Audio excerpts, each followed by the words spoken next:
Donc, bonjour à toutes et à tous, bienvenue pour cette première session de travail de la commission d'enquête parlementaire et citoyenne sur les aides publiques au secteur privé.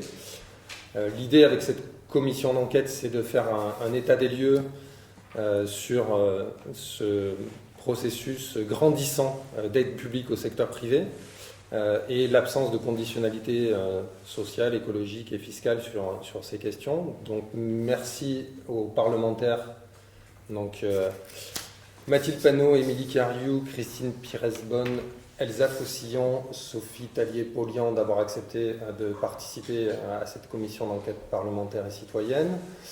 Merci aux experts et chercheurs qui ont accepté de participer à cette commission. Donc Nadine Levrato, économiste, Thomas Coutreau, Thomas Pérou, Amélie Canon, et les représentants de la société civile, Arnaud Schwartz pour France Nature Environnement, Élise Van Beneden pour Anticor, Vincent Drezé, et donc Olivier Petitjean et moi-même de l'Observatoire des multinationales. Donc l'objectif, c'est d'essayer de retracer quels sont aujourd'hui les problèmes soulevés par l'absence de conditionnalité sur les aides publiques. Cette première session vise à faire un état des lieux et un constat partagé sur ce phénomène-là, quels sont les volumes en question, les développements actuels, les questions soulevées, et préciser quels sont les sujets que nous voudrions voir traités dans cette commission d'enquête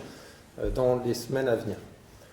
Donc je vais dire un petit mot sur les résultats du travail qu'on a mené avec l'Observatoire des multinationales et dans l'opération qu'on a appelée Allo Bercy pour interpeller le ministère de l'économie, des finances et de la relance sur le fait qu'il y a quand même 240 milliards d'euros d'aides publiques qui ont été débloquées depuis la pandémie et que la majorité de ces aides ont été versées ou mises à disposition du secteur privé sans aucune conditionnalité, ou des conditionnalités trop insuffisantes pour être de nature à changer la donne, tant sur le plan économique, social, environnemental que démocratique ou fiscal. Et donc dans le travail que nous avons mené pour l'Observatoire des multinationales, ce que nous avons cherché à montrer avec les informations et les données dont nous disposions, qui sont des données nécessairement limitées, parce qu'aujourd'hui le manque de transparence sur cette question-là est extrêmement flagrant et problématique du point de vue du contrôle public, du point de vue de la démocratie. Mais ce que nous avons réussi à montrer en nous focalisant principalement sur les grandes entreprises, notamment celles du CAC 40, c'est qu'en cette période de pandémie, 100% de ces grands groupes du CAC 40 ont été soutenus par des aides publiques diverses et variées, allant du chômage partiel au soutien délivré par la Banque Centrale Européenne via le rachat de titres sur les marchés financiers, qui sont de fait une aide substantielle pour ces groupes, et que en même temps, au même moment, sur la même période, on a pu constater que 85% de ces mêmes groupes qui ont tous été aidés par des aides publiques ont versé un dividende en 2020 ou en 2021, que ces dividendes sont importants et significatifs, même s'ils ont baissé en 2020, ils ont réaugmenté de 22% en 2021 pour atteindre plus de 51 milliards d'euros, et que dans le même temps, avec des profits qui se sont effondrés de 55% en 2020, on peut se rendre compte que le CAC 40 a versé l'équivalent de 140% de ses profits réalisés en 2020. Il a versé 140% de l'équivalent de ses profits sous forme de dividendes en 2021. Donc de fait, le CAC 40 a utilisé sa trésorerie et les lignes de crédit dont il disposait pour rémunérer ses actionnaires plutôt que d'investir plus massivement dans l'économie du monde d'après. Et ça, c'est une préférence et une tendance de long terme qu'on observe, c'est que le CAC 40 et ses grands groupes ont une préférence pour la rémunération des actionnaires qui est extrêmement forte, et qui s'accompagne pour une seconde préférence qui est celle de réduire le nombre de salariés et d'emplois dans leurs entreprises basées sur le territoire français, et c'est une tendance de long terme puisqu'on l'observe depuis 20 ans. Sur cette même période, le CAC 40 supprime 60 000 emplois, dont 30 000 en France, alors que donc, la majorité de ces groupes ont été aidés par des aides publiques relativement conséquentes. Que dire de plus que donc, du coup, la majorité de ces aides publiques ont été versées sans condition et que donc, du coup, elles n'ont pas été utilisées comme un levier par les pouvoirs publics pour transformer notre appareil productif. Et s'il y a bien eu quelque chose de non négociable du point de vue du gouvernement, nous semble-t-il, pendant cette période de pandémie, c'est de considérer que l'appareil productif du jour d'avant, aussi insoutenable sur le plan social, écologique, aussi inégal du point de vue des rémunérations, du point de vue des inégalités hommes-femmes, eh bien, ne devait pas être transformé à travers cette période de pandémie. Et cela a été dit, y compris par Bruno Le Maire, l'objectif à travers ce quoi qu'il en coûte, cela a été de faire en sorte que l'appareil productif français du jour d'avant soit finalement peu ou prou celui qui soit préservé pour être opérationnel le jour d'après et finalement chercher à gagner des parts de marché supplémentaires à l'international plutôt que de le transformer à l'aune d'objectifs d'intérêt général qui auraient pu être la transition écologique, la lutte contre le réchauffement climatique, la protection de la biodiversité, l'égalité femmes-hommes, la lutte contre l'évasion fiscale ou tout autre.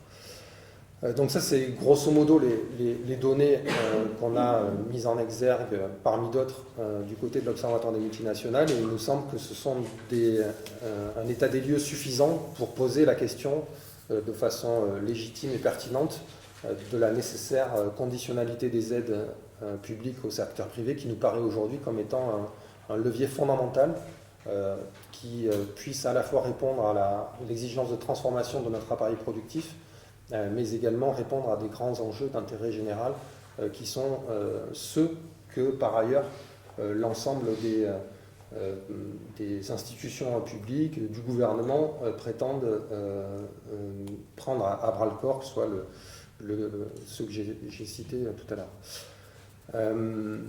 Donc voilà pour quelques données. Olivier, est-ce que tu vas en rajouter quelques-unes ?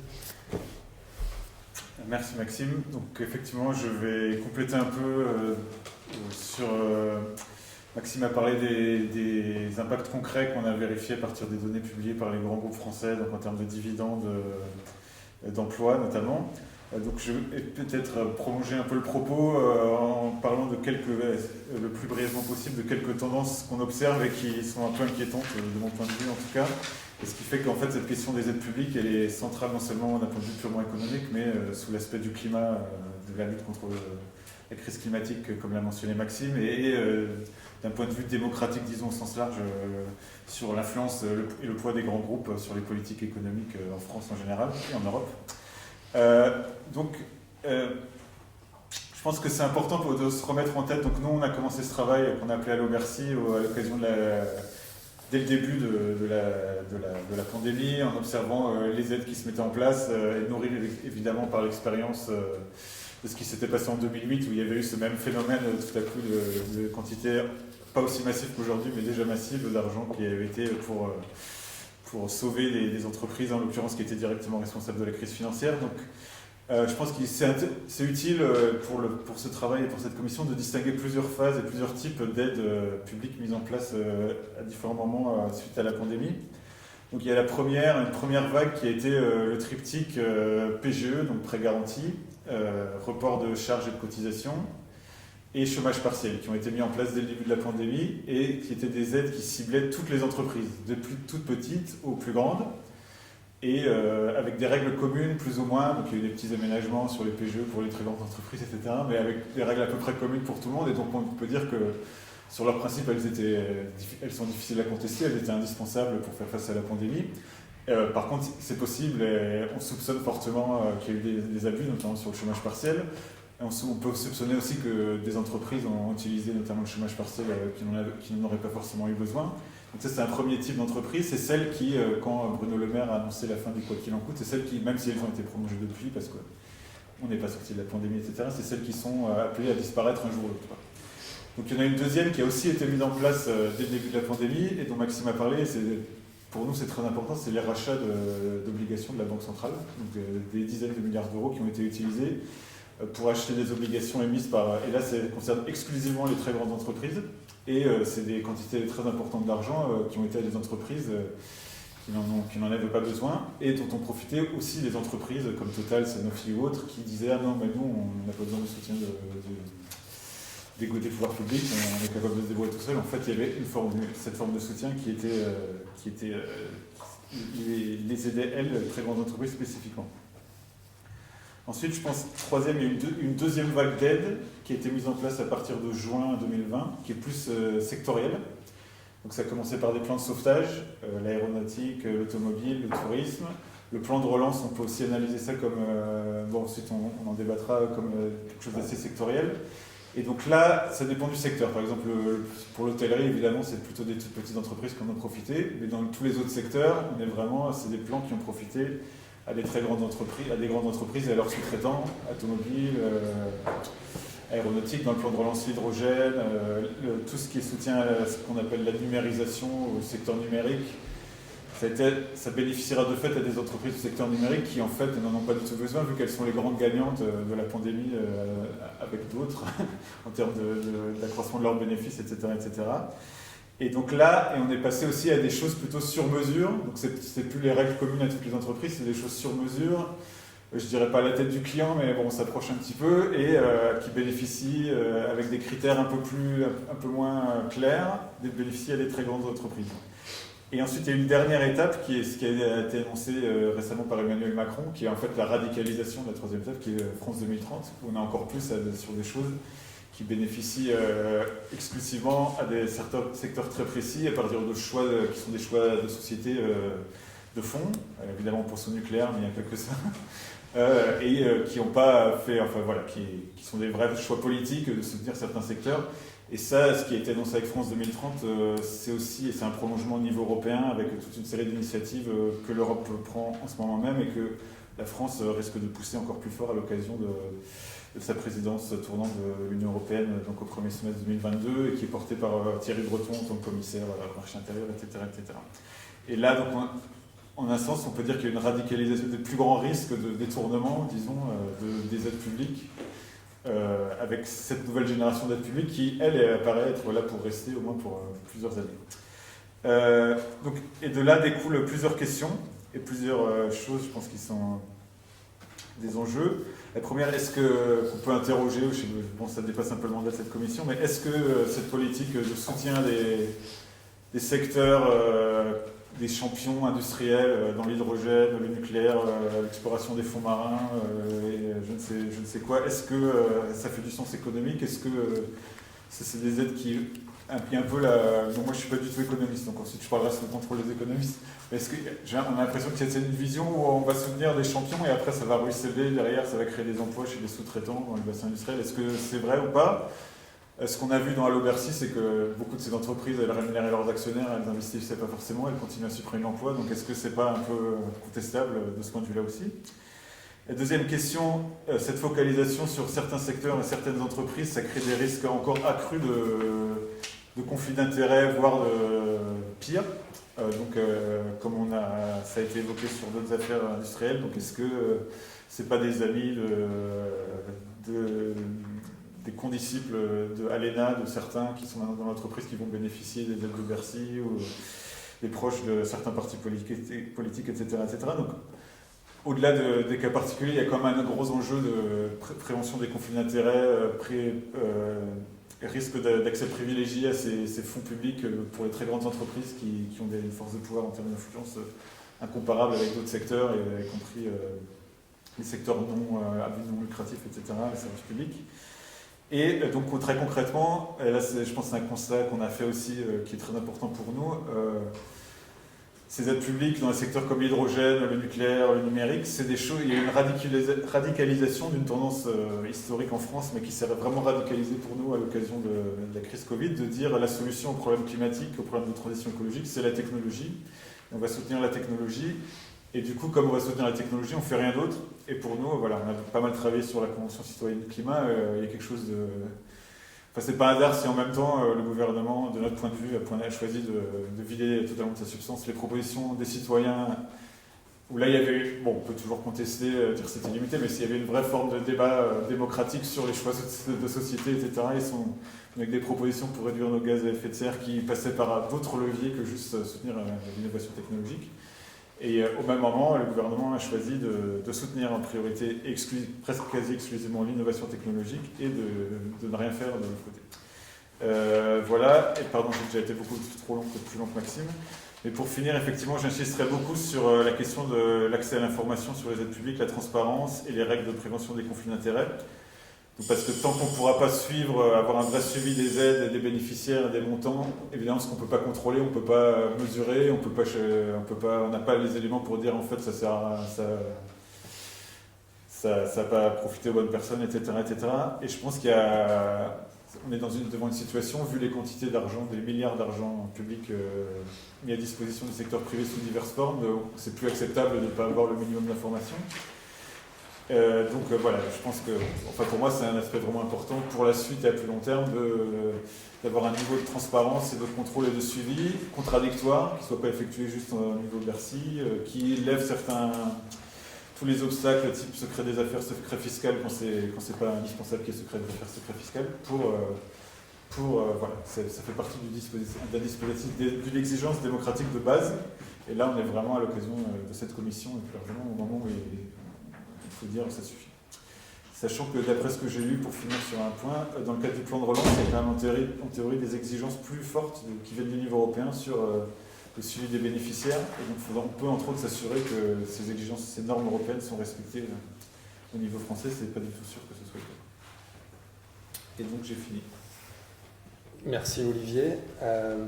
Maintenant du coup, proposition de laisser la parole à Nadine Levrato, donc, qui est économiste, qui travaille sur ces questions notamment, pour revenir sur quelques dispositifs historiques spécifiques de soutien public au secteur privé et de nous présenter quelques éléments pour nourrir la discussion et quelques questions qui doivent nous animer pour la suite.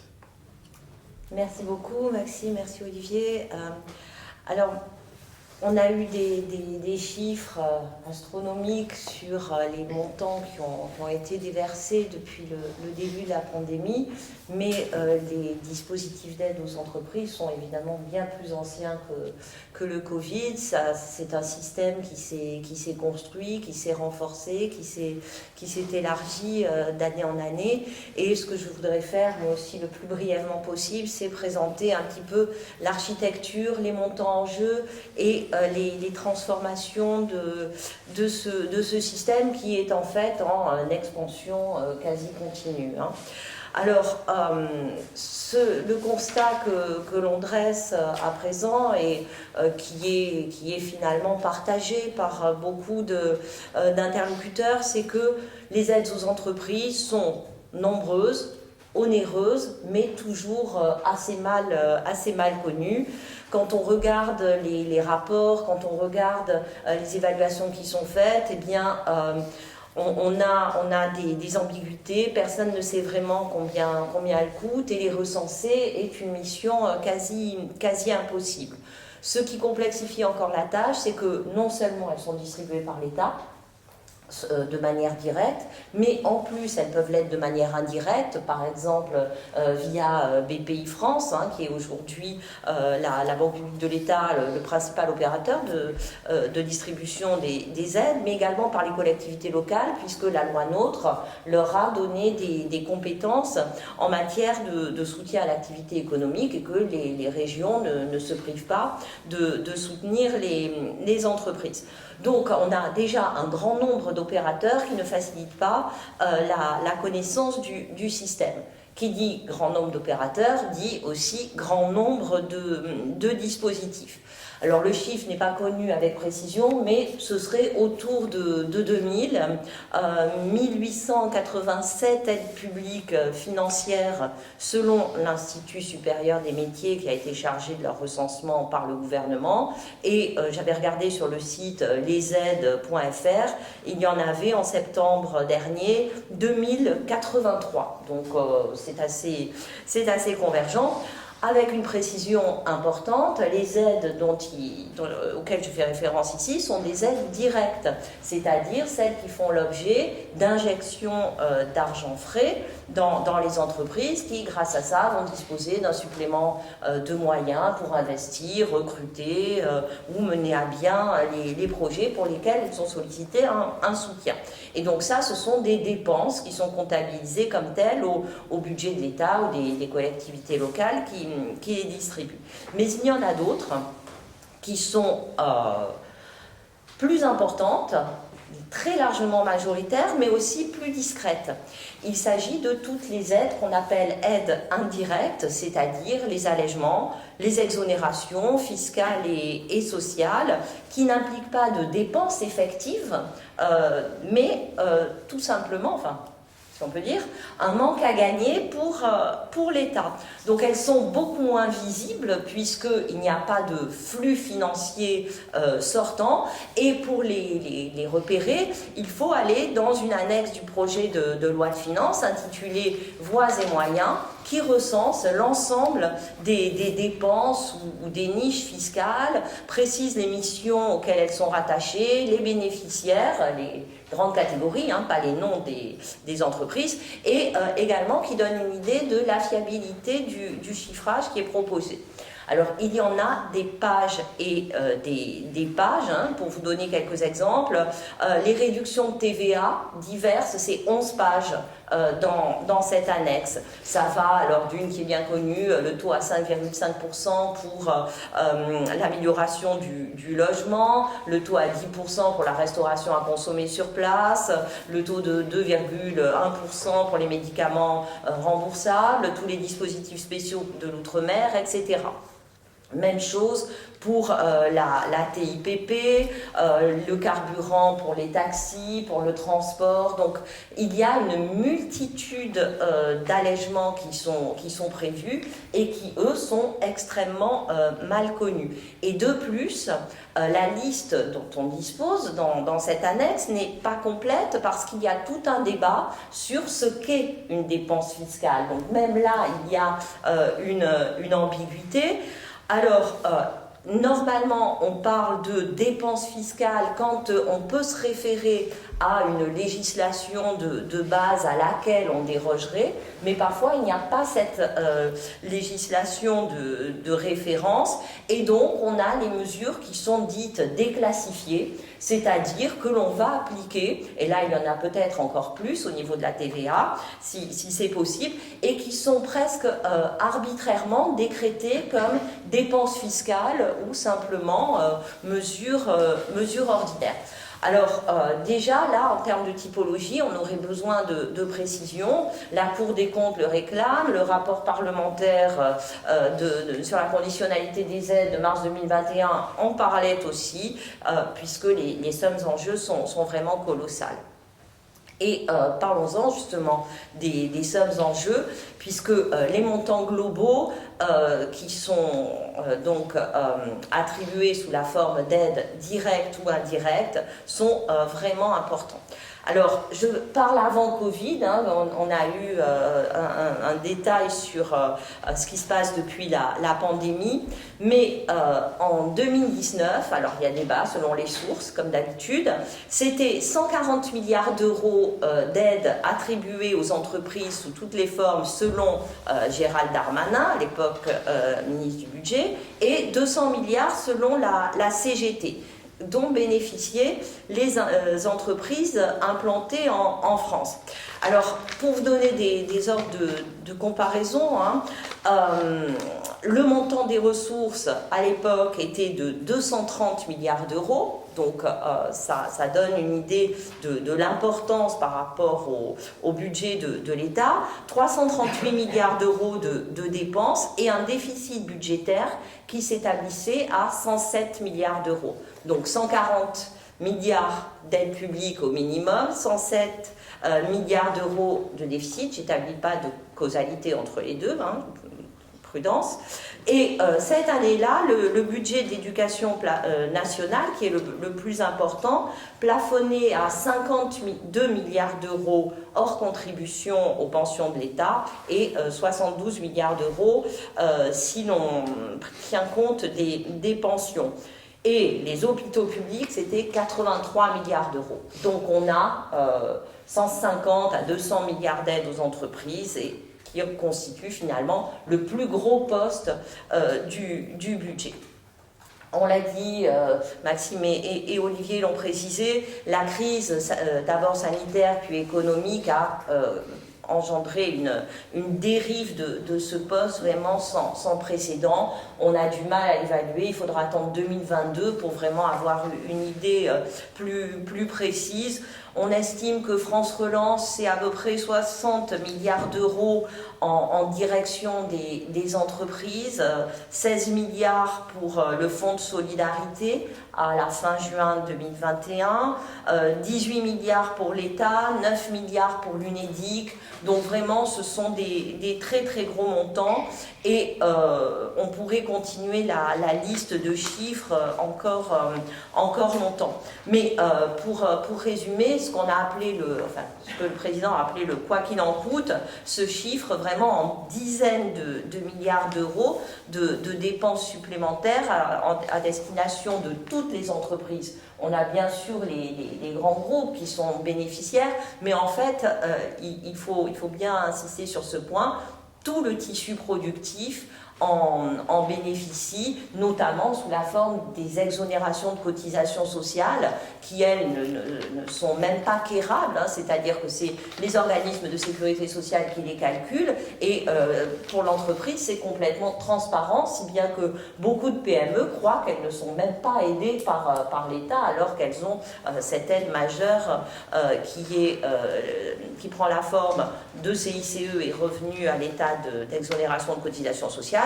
Et le plan France Relance a annoncé 10 milliards d'exonérations supplémentaires par an pour les impôts sur la production, donc la CVAE et la contribution économique territoriale des entreprises. Donc on voit bien que cette tendance à l'exonération s'accentue et on a aujourd'hui un net déséquilibre entre les aides directes qui deviennent minoritaires et les aides indirectes qui occupent l'essentiel des aides. Alors évidemment, les effets d'aubaine et les pratiques frauduleuses sont courantes et de plus en plus difficiles à mettre en évidence puisque parallèlement le nombre d'inspecteurs va en diminuant.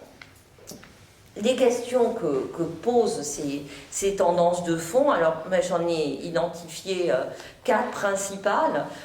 D'abord, la première question, c'est quelle est la légitimité de cette augmentation quasi continue des aides, alors même que les évaluations partielles qui ont été réalisées sous le contrôle de France Stratégie, par des laboratoires de recherche, par des organismes indépendants, montrent que finalement leur impact n'est pas si avéré que cela.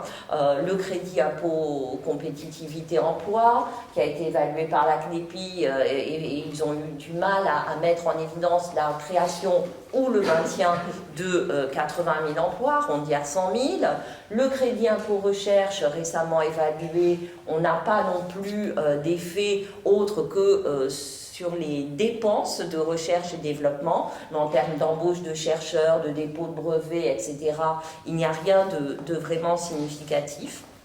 Donc, comment peut-on expliquer cet acharnement dans la distribution d'aide, alors même qu'on n'est pas certain de leur efficacité? Deuxième question, comment contrôler l'efficacité d'une aide avec les moyens techniques que l'on a à disposition, alors que finalement toutes les entreprises sont aidées? La tendance en économie pour faire une évaluation, c'est la même qu'en biologie. On prend un groupe témoin qui a fait l'objet d'un traitement, donc de la distribution d'une aide, et on le compare à un groupe test qui, lui, est exempt d'aide. on n'a pas d'entreprises qui ne sont pas aidées, donc on ne peut pas constituer des jumeaux. Un membre de la paire serait aidé, l'autre membre, le comparatif, ne serait pas aidé. On peut difficilement faire cela tant les entreprises ont empilé les aides dont elles bénéficient. Ce qui pose un problème donc en matière d'évaluation.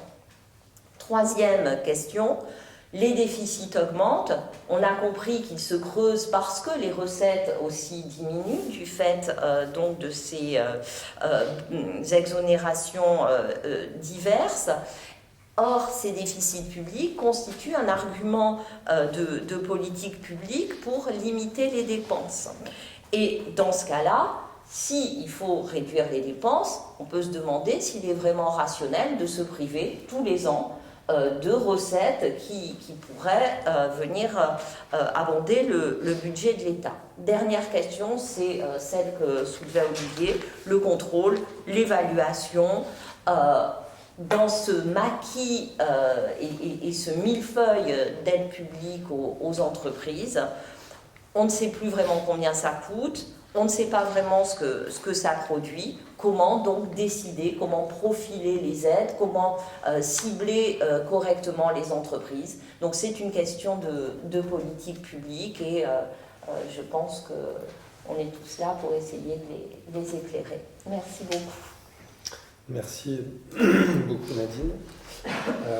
Du coup, ce qu'on proposait ensuite, c'était peut-être de vous donner la parole à vous, parlementaires présentes et ici, sur le retour d'expérience de ce débat sur la conditionnalité des aides aux entreprises privées au sein de l'Assemblée nationale lorsque cette question a été abordée. Enfin, qu'est-ce que vous en retirez ?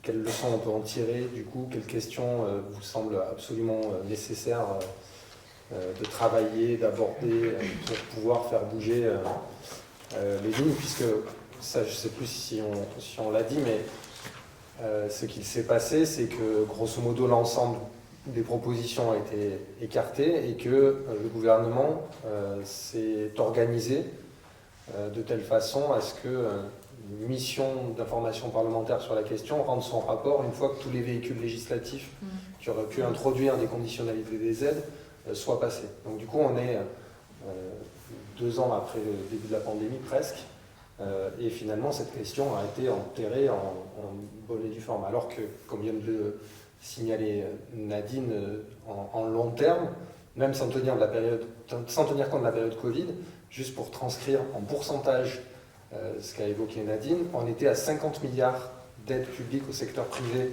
en 2006, selon le rapport officiel, 120 milliards en 2012, 140 ou 150, ça dépend comment on compte, en 2019. Si on linéarise cela sur la période, c'est 6 à 7% d'augmentation par an. Je crois qu'il n'y a pas une seule dépense publique, une seule aide sociale, un seul revenu, du moins pour 90% de la population, qui a pris 5 à 6% par an, ou 6 à 7% par an en 15 ans. Donc du coup, c'est ça le panorama, et du coup, nous, on était assez preneurs de retour d'expérience là-dessus. Tu veux commencer là? Vas-y. D'abord sur la conditionnalité des aides, comme vous, je crois qu'on n'a pas attendu que la crise du Covid soit présente pour qu'on pose pas simplement ces questions mais ces revendications au cœur des batailles qu'on a pu mener. Moi je le dis particulièrement, j'étais plutôt sur la question du crédit impôt recherche, puisque au travers de l'enseignement supérieur et recherche qui est dans la commission, c'est forcément une question sur laquelle je suis beaucoup revenue, et puis dans le cadre d'un rapport que j'avais fait, je ne sais plus si c'est 2018 ou 2019, un rapport budgétaire, je vais faire sur les subventions qui sont données à la recherche pour les énergies renouvelables. Et donc j'avais eu l'occasion d'auditionner quand même plusieurs personnes, et ce qui avait frappé, c'est qu'à chaque fois que j'abordais la question du CIR, ils me disaient c'est utile mais on ne sait pas à quoi. c'est la question qui revenait. On n'est pas capable de le documenter, on ne va pas vous mentir, on ne va pas vous dire très concrètement à quoi ça sert. On peut vous dire que ça nous est utile, mais on ne sait pas à quoi. Ce qui est quand même une réponse pour le moins scandaleuse quand on parle d'autant d'argent public. Et pour le coup, en plus sur le CIR, il y avait un fléchage et des missions afférentes à l'argent qui était donné, c'est-à-dire que ce n'est pas juste une distribution, mais que là, y compris avec même le flou des missions qui lui sont affectées, il y avait une incapacité à nous répondre. Et puis peut-être sur la période plus précise du Covid, bon, je crois quand même que le gouvernement a profité d'un temps où le slogan du « quoi qu'il en coûte » a quand même eu pendant un temps, je dirais, plutôt bonne presse. Et où nous-mêmes, peut-être, je ne sais pas, on peut être capable aussi de temps en temps de tirer un peu le bilan de ce qu'on a pu produire ou ne pas produire. Peut-être qu'il y a un moment où, en dehors de ça, c'est-à-dire de parler de conditionnalité, c'était difficile, on était dérouté par cette question du quoi qu'il en coûte. Voilà. Pris de fait, en fait, sur la bonne presse de ça. Et du coup, je pense que le gouvernement a quand même bien profité à ce moment-là sur l'argument écoutez, on donne des milliards à tout, arrêtez, on donne des milliards là-dessus, on donne des milliards là-dessus. Vous nous avez saoulés pendant des années sur les 3%, là, regardez, les 3% ils pètent. Donc, de quoi vous plaignez-vous? Et il faut bien aider l'emploi. Et dans une période où il y avait quand même une angoisse extrêmement forte chez les salariés de ce pays, et à juste titre, évidemment, ils ont saisi la balle au bon pour continuer et pour amplifier ça. Peut-être c'est une des premiers pas. Ce qui me vient en tout cas sur la question que vous. Et pardon, je vais dire un truc. Dans les aides dont on n'a pas parlé, ou alors j'ai pas été assez attentive, elle est plus sensible, mais il y a la question des aides à la presse, quand même, parce que là, pour le coup, ça fait partie aussi des choses vues dans la commission. Vous vous doutez que je ne suis pas contre les aides à la presse et l'aide au pluralisme, mais pour le coup, on n'arrête pas de dire à quel point il faut la revoir, parce que quand même, il y a des groupes de presse qui en profitent, qui, au-delà du fait qu'on peut parler de certains groupes type LVMH, mais en plus, il n'y a pas que de l'optimisation fiscale, il y a très clairement l'évasion fiscale qui est faite par certains de ces groupes. Donc peut-être ajouter la question de ces aides publiques-là. Ouais, peut-être pour continuer. De manière très claire, il y a un côté idéologique aussi dans la question des aides que vous avez bien montré qui augmente. Je parle avant la crise Covid, ce qui est très clair, c'est soit une absence d'évaluation, soit des évaluations qui montrent justement qu'on ne connaît pas bien l'efficacité de ces aides-là, voire qu'on voit, on parlait du CICE tout à l'heure, combien coûte un emploi avec le CICE, ce qui est quand même assez délirant et pour lequel pourtant ils continuent de le faire, donc vraiment des œillères idéologiques très fortes. Et avec ce qu'on a présenté du coup dans tout le temps Covid, les conditionnalités qui étaient quand même les minima des minima, quoi, ne pas distribuer de dividendes, ne pas détruire des emplois, mettre des conditionnalités écologiques, etc., qui ont toutes été balayées les unes après les autres, et qui là aussi correspondaient à... il y avait le discours quoi qu'il en coûte dont parlait Elsa, mais il y avait en fait toujours cette idée qu'en gros il faut inciter plutôt que de mettre des règles. Moi je m'en rappelle sur Bruno Le Maire qui demandait aux grandes entreprises de ne pas verser de dividendes, et même si c'est pas suivi des faits, on demande ça gentiment, et comme ça c'est demandé et c'est dit. Et en fait qui est une chose que ce gouvernement fait de manière très forte et qui en fait est quelque chose qui n'est assis sur aucune réalité, mais qui est une idéologie en fait, de dire il faut surtout pas trop intervenir dans des choses, et même dans un moment de crise comme celui qu'on a vécu et qu'on vit encore, des présupposés qui ne sont pas du tout remis en question ou remis au regard des réalités. Première des choses. Deuxième des choses, tu avais pointé tout à l'heure l'enjeu démocratique, en pointant notamment la question de l'innovation technologique, etc., plutôt que de faire des choses, donc l'espèce de fuite en avant qu'il y a, je pense qu'elle est très, très juste.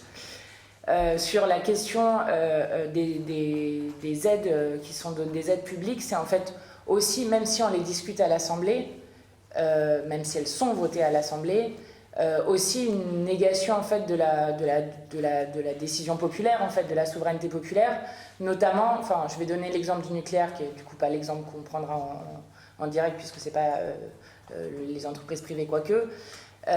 Mais par exemple, on décide tout seul qu'on va nucléariser la France, et qu'on soit pour ou contre, c'est une décision qui est prise seule et sur laquelle c'est voté à un moment et sur lequel on revient absolument pas, ou alors dans des missions d'information comme c'est fait, etc. Mais en gros, des décisions qui sont prises à un moment et qui ne sont pas décidées démocratiquement et qui pourtant engagent, et c'est ce que tu disais au début, Maxime, tous les leviers qu'on peut avoir sur l'appareil productif du pays. Donc cette question démocratique, elle est, je crois, très importante. Et pour le coup, le problème d'évaluation et de contrôle, d'ailleurs, revient dessus. Moi, j'avais une question qui me venait suite aux interventions que vous avez faites. Est-ce que, sur la période Covid ou hors Covid, est-ce que vous avez une possibilité d'évaluer un peu quelle est la part des aides qui vont aux petites et moyennes entreprises, et quelle est la part qui vont aux grandes entreprises, peut-être celle du CAC 40 notamment, mais pas que. Est-ce que, est-ce que ça fait partie des problèmes de transparence qu'il y a, et du millefeuille dont vous parliez pour pouvoir évaluer ça? Parce que ça, c'est, je pense, une information qui est importante aussi. Et puis j'avais une dernière chose, mais qui vient de me sortir de la tête. Ah si, Maxime, dans les chiffres que tu donnais au départ, sur les 240 milliards d'aides publiques et sur les 60 000 emplois détruits et 30 000 en France, tu dis c'est depuis pandémie, donc c'est mars 2020, jusqu'à quelle date exactement? Aujourd'hui ou Les 240 milliards, c'est jusqu'à décembre 2000.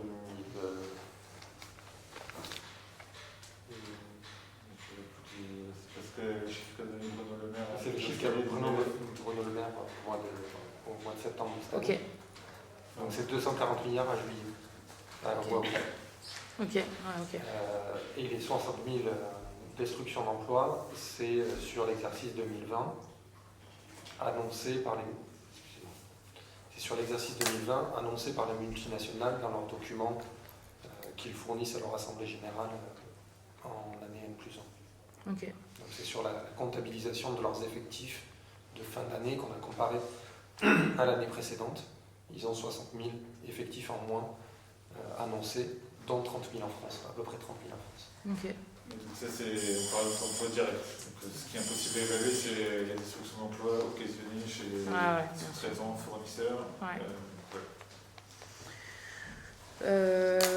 Voilà, en tout cas, c'est une question qu'on a posée à plein de groupes et à plein de parlementaires pendant le Covid, et qui a été à peu près toujours et tout le temps refusée sous plein de prétextes qui ont été donnés. C'est notamment ce qui était dit tout à l'heure sur la question du droit européen, mais il n'y avait pas que ça.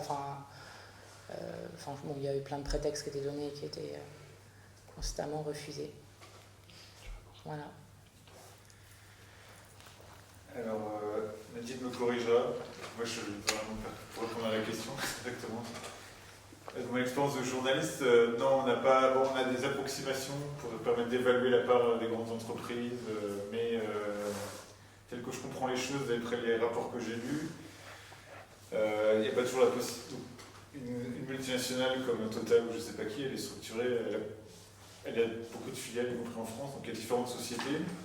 Et c'est pas toujours possible, de fait, quand on évalue qui bénéficie des entreprises, le lien entre la filiale et la société mère n'est pas toujours fait, ce qui fait qu'on peut avoir l'impression que c'est une petite entreprise qui a reçu une aide. Corrige. Et qu'on sait pas. Donc il y a des, par exemple, dans les chiffres de l'INSEE que j'ai vus, il y a des chiffres sur. Non, c'était les chiffres de la commission de suivi des aides mises en place suite au Covid, où ils avaient repéré les entreprises qui faisaient partie d'un groupe, donc qui relevaient d'un groupe, donc ça permettait quand même d'avoir une idée. Et donc on a publié les chiffres que je les ai plus en tête, qui montraient que le chômage partiel, il y avait quand même il y avait pas mal de petites entreprises. Il y avait aussi une proportion assez importante d'entreprises qui faisaient partie d'un groupe. Donc on peut se penser, même si c'est pas exact, que ça fait partie d'un groupe de grandes entreprises. Par exemple, typiquement le BTP, c'est pas mal il y a le groupe Vinci, mais il y a pas mal de toutes petites entreprises ou de très grandes entreprises. Donc ensuite, chaque cas est différent en fonction des secteurs. Donc ça, c'est mon point de vue de journaliste. Donc, Nadine, je pense, connaît ça beaucoup mieux. Alors c'est presque exact. C'est-à-dire que en fait, les bases de données sur les entreprises qui permettraient de répondre à cette question, qu'est-ce qui va où, sont disparates. On a l'alias fiscal qui, dans ses annexes, permet d'avoir une idée des aides et d'une partie des exonérations. Il y a les données de l'agence comptable des organismes de sécurité sociale qui permettent de calculer les exonérations de cotisations sociales. Il y a des enquêtes sur l'innovation, sur la R&D qui permettent aussi d'avoir des montants. Et il y a une autre enquête pour les nouvelles entreprises qui permet de savoir, bien, pour un créateur d'entreprise, est-ce qu'il bénéficie de l'aide à la création, à la reprise d'entreprise, etc. Donc en fait, tout est tronçonné.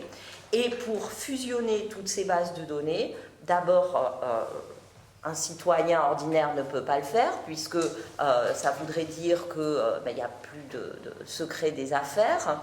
Et même quand on regarde sur les bases de données que les personnes non-chercheurs, je vais dire, pourraient acheter, ce n'est pas possible parce que il y a eu une loi, alors je ne sais plus dans laquelle c'était, mais c'était en 2017, je ne sais plus son nom, qui a rehaussé le seuil de non-dépôt des comptes dans les entreprises. Si bien qu'aujourd'hui, les bases de données françaises privées telles que Diane, qui est produite par un organisme hollandais, a vu entre 2017 et 2018 le nombre de PME divisé par 2 dans la base. Donc il est très difficile de suivre les choses. Après, il y a le problème dont parlait Olivier, c'est qu'en France, alors ça c'est une caractéristique particulière à la France, beaucoup de PME sont dans le contour des groupes, soit comme filiale à contrôle majoritaire, soit dans le périmètre avec un contrôle minoritaire. Et donc, la définition de l'entreprise, c'est l'unité légale, c'est-à-dire la société, mais la loi de modernisation de l'économie a entériné le fait qu'on prenait le périmètre économique, donc l'addition des filiales qui constituent le groupe. Il y a beaucoup de micro-groupes qui ont moins de 250 salariés parce que fiscalement c'est optimal. Et donc répondre à la question aujourd'hui qui paraît basique et on devrait savoir y répondre, combien vont aux PME, combien vont aux grandes entreprises, en fait ça devient extrêmement difficile compte tenu du nombre de bases, des statuts légaux et du déficit d'information dont on dispose. Okay. Et pour ajouter un élément supplémentaire à la réponse, en partant du coup des documents que le gouvernement a mis à disposition sur les aides publiques au secteur privé pendant la pandémie, il a la seule distinction qu'il a apportée dans les documents produits, c'est entre les petites entreprises et les grandes entreprises. Et cette distinction-là, du coup, pour toutes les raisons qui ont été indiquées, ce sont des chiffres inutilisables, parce qu'on ne comprend absolument pas qui est derrière quoi. Et par rapport à ta question de savoir si finalement, est-ce qu'on sait dire combien le CAC 40 a touché dans sa globalité, ou entreprise par entreprise, ça on ne sait pas faire. On ne sait pas faire et c'est doublement problématique dans l'absolu pour les raisons qu'on a indiquées, mais également parce qu'on met du coup, quand j'ai indiqué au début que 100% du CAC 40 avait touché des aides publiques. Du coup je mets dans le même sac des entreprises qui ont pu toucher des dizaines de milliards, des milliards, des centaines de millions, peut-être que quelques millions, ou peut-être que quelques centaines de milliers d'euros. Et on a plein de groupes, du coup, donc y compris de leur point de vue, à eux, ils auraient tout intérêt à exiger plus de transparence. Qu'on sache précisément, quand on dit LVMH a touché de l'argent public, combien c'était, et combien c'était précisément par filiale, et qu'est-ce que ça représente précisément. Et ça, on n'a pas les informations disponibles, et donc du coup, c'est un manque de lisibilité, c'est une difficulté pour la critique, mais c'est également une difficulté pour elle-même. Par exemple, Total, à chaque fois qu'on les a interpellés avec Allo Bercy via les interpellations publiques, Total nous a toujours répondu on n'a jamais demandé d'aide publique et on n'en a jamais reçu. Sauf que Total a obtenu des aides publiques via la Banque Centrale Européenne, et là non plus on n'a pas le montant. On sait que la Banque Centrale Européenne a racheté des titres financier de Total, mais on n'a pas le montant précis. Et de l'autre côté, quand on lui dit, mais aussi, vous avez également touché du chômage partiel et vous avez supprimé des emplois dans une de vos filiales, c'est le cas du Hutchinson, la partie du Hutchinson filiale de Total. Là, en général, la réponse de Total, c'est de dire, ah oui, mais non, mais ça, c'est Hutchinson. Donc, voilà. Les difficultés devant lesquelles on est confronté.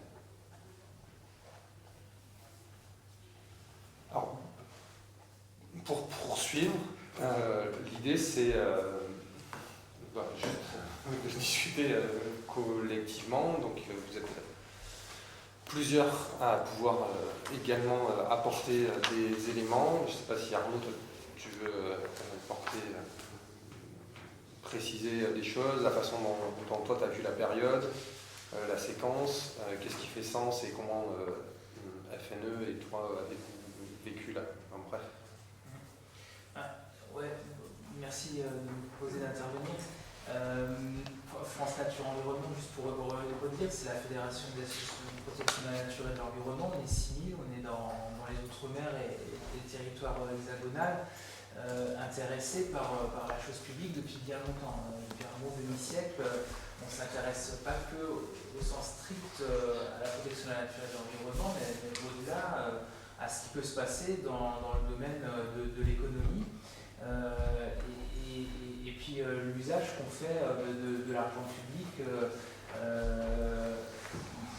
il est, qu'il soit sous forme fiscale ou d'aide directe, il est aussi intéressant d'analyser quand les pouvoirs publics eux-mêmes dépensent en direct, font appel à des prestataires. Donc il y a aussi ces aspects-là qui peuvent nous intéresser ou auxquels on s'intéresse nous. On pourra, je pense, faire appel dans le cadre des auditions qui vont être réalisées ou des travaux sur lesquels on va se pencher pour alimenter la réflexion et faire émerger des propositions suite à ces auditions. Des travaux peut-être aussi dans le champ de la lutte contre la corruption, le blanchiment évidemment, c'est un travail qui a été déjà fait en partie par l'Observatoire des multinationales. Et pour revenir à la période qu'on vient de vivre plus récemment, avec cette pandémie de Covid-19, on a dès le début pas spécialement apprécié, c'est le moins qu'on puisse dire, le fait que l'on veuille coûte que coûte sauver certaines activités économiques sans même réfléchir à leur utilité sociale pour traiter les enjeux qu'on a traités au courant de ce siècle. De notre point de vue, les premiers enjeux à traiter, ils sont ceux d'une forme de solidarité environnementale et sociale au sein même de notre pays, mais aussi avec les autres, en Europe et au-delà, si on veut pouvoir continuer à vivre tout court et à vivre en paix de préférence. Et donc ne pas s'être posé la question de l'usage de l'argent public, des aides qui étaient débloquées pendant cette période, c'est une forme d'erreur politique qui a été commise par ce gouvernement à notre sens, parce que quand bien même peut-être il eût été difficile de poser des conditionnalités sociales et environnementales aux aides distribuées, cela n'était probablement pas impossible. Donc, ne serait-ce qu'accepter d'en discuter, d'en débattre sur le principe, démocratiquement parlant, c'était la moindre des choses. Et c'était choquant de voir qu'il n'y avait pas de débat possible. En tout cas, c'est ce que j'ai quand même aussi pu réentendre aujourd'hui. Et c'est ce qu'on avait observé, nous, d'un peu plus loin, n'ayant pas vocation à être des élus, personne qui siège à l'Assemblée nationale ou au Sénat, nous sommes des citoyens regroupés pour donner un point de vue sur les thématiques qui nous concernent. Et donc là où la démarche de commission parlementaire et citoyenne qui se réunit aujourd'hui, qui va travailler dans les temps qui viennent, semble originale et intéressante, c'est en cela qu'elle va s'intéresser pas uniquement au passé, et puis pas uniquement aux aides directes, mais aussi aux aides indirectes, et puis elle tient à se projeter dans l'avenir pour montrer quels sont les sujets qui devraient être discutés, voir quelles sont les solutions qui semblent déjà opérationnelles dans les tout prochains. Je crois que ce qui fait sens très clairement avec l'augmentation des aides, c'est la nécessité des conditions, ça c'est sûr. Après, il y a un regard idéologique sur la nature des conditions qui n'est peut-être pas celui qu'Anticor va porter dans le cadre de cette enquête. En revanche, ce qui est très simple et cohérent pour nous porter, c'est des questions de transparence, de publicité. Et je suis quand même étonnée à vous entendre que même au Parlement, on n'arrive pas à avoir ces informations. C'est extrêmement choquant. Donc je dirais que dans un premier temps, de toute façon, pour avoir un contrôle, il faut des conditions et il faut de la transparence. Donc on sera probablement là pour appuyer ces propositions. J'ai envie de rebondir tout de suite là-dessus et de rajouter un commentaire tiré de l'expérience au cours de la période qui a été la mienne, de pouvoir participer au comité national de suivi de France Relance, du plan de relance. Alors, c'était intéressant de se dire, tiens, on va pouvoir participer, on va pouvoir suivre ce qui se passe, on va pouvoir donner notre point de vue dessus. D'une certaine façon, mais alors ironiquement parlant, c'était encore plus intéressant de se rendre compte que finalement, on obtenait très peu d'informations dans ce cadre-là. Alors même que c'est un comité national de suivi, on nous présente, quand tout va bien, une fois par mois, et encore, il n'y a pas eu de réunion mensuelle en définitive. Si on faisait la moyenne, ça serait beaucoup moins que ça. Des chiffres, des grandes masses, très peu de détails. Quand on en demande, on a du mal à en obtenir. On se fait balader de conseillers en service, en ministère. Et quand je découvre récemment le plan France 2030, qui est une sorte de plan de relance bis, qui ne dit pas son nom, qui se met dans la continuité de France Relance et qui dit vouloir être plus sur de l'investissement, et que j'entends qu'on va travailler en mode commando et qu'il ne faudra pas trop attendre à avoir des explications sur qui sera retenu, qui bénéficiera des fonds et que justement il faut envoyer très très vite les demandes et que derrière les choix se feront rapidement aussi. Eh ben, on est en droit de se poser un peu des questions sur où se trouve-t-on, c'est quoi ce fonctionnement avec des sommes pareilles à quelques mois d'élections nationales. C'est des grands points d'interrogation. Donc cette première séance a servi un peu à baliser le terrain, à faire émerger d'autres points d'attention, des choses qu'on devrait creuser parallèlement sur, par exemple, les aides à la presse, c'est ce qui nous vient tout de suite, mais d'autres sujets. Donc effectivement, au cours des prochaines séances, on va approfondir et étudier de manière un peu plus approfondie les deux aspects. Donc le premier aspect, la deuxième et troisième séance sur les conditionnalités aux entreprises. Donc à la fois en écoutant différents acteurs de la société civile, mais aussi du monde de l'entreprise, dans toute sa diversité, leur point de vue sur les conditionnalités, ce qu'ils demandent, ce qu'ils veulent et ce qu'ils ne veulent pas.